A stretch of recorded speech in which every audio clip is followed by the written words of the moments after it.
সাইপ্রাসে অনুষ্ঠিত এবারের ইউরোপীয় ইউনিয়নের অনানুষ্ঠানিক সম্মেলনের মূল বিষয় ভূ-রাজনীতি, নিরাপত্তা, জ্বালানি এবং অভিবাসন ব্যবস্থা। তবে সবকিছুর গুরুত্ব ছাড়িয়ে গেছে ইউক্রেনের $105 বিলিয়ন ঋণ সহায়তার বিষয়টি।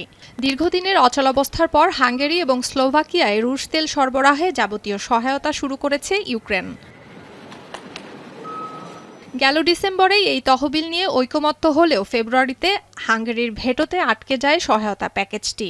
হাঙ্গেরির প্রেসিডেন্টের দাবি ছিল ঋণ দেওয়ার আগে যুদ্ধে ক্ষতিগ্রস্ত তেলের পাইপলাইন মেরামত করতে হবে। বৃহস্পতিবার প্রাথমিক সিদ্ধান্তের পর শুক্রবার ইউরোপীয় ইউনিয়নের প্রতিনিধিরা এই ঋণ এবং রাশিয়ার উপর নিষেধাজ্ঞা প্যাকেজের চূড়ান্ত অনুমোদন দেন। এই ঋণটি আগামী 2 বছরের জন্য ইউক্রেনের চাহিদার 2/3 মেটাবে, আর বাকি অর্থ প্রতিরক্ষা এবং অন্যান্য খাতের আর্থিক সহায়তায় ব্যবহৃত হবে। ইউরোপীয় কমিশনের প্রধান উর্জুলা ভন ডার লায়েন জানান, রাশিয়ার ক্রমবর্ধমান আগ্রাসনের বিরুদ্ধে ইউক্রেনের প্রতি ইউর সমর্থন আরও জোরালো হলো। রাশিয়ার উপর অর্থনৈতিক চাপ সৃষ্টি এর মূল লক্ষ্য। Today is a good day for Ukraine and for Europe.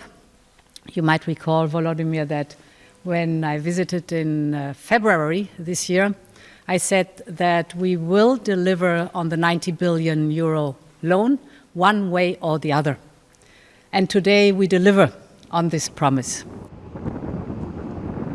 এদিকে সাইপ্রাসে অনুষ্ঠিত সম্মেলনে মধ্যপ্রাচ্য সংকট, জ্বালানি খাত, ইউএর দীর্ঘমেয়াদী বাজেট নিয়েও আলোচনা হবে নেতাদের মধ্যে। পাশাপাশি ইউরোপীয় কমিশন বিদ্যুৎ খাতের কর কমানো এবং গ্রীষ্মকালে দেশগুলোর গ্যাস খাত সমৃদ্ধ করার পরিকল্পনা তুলে ধরেন। এর মাধ্যমে ইরান যুদ্ধের কারণে তৈরি হওয়া জ্বালানি সংকট মোকাবেলায় বড় পদক্ষেপ নিতে যাচ্ছে ইউরোপ। সুলতানা দিনা, এখন বিশ্ব।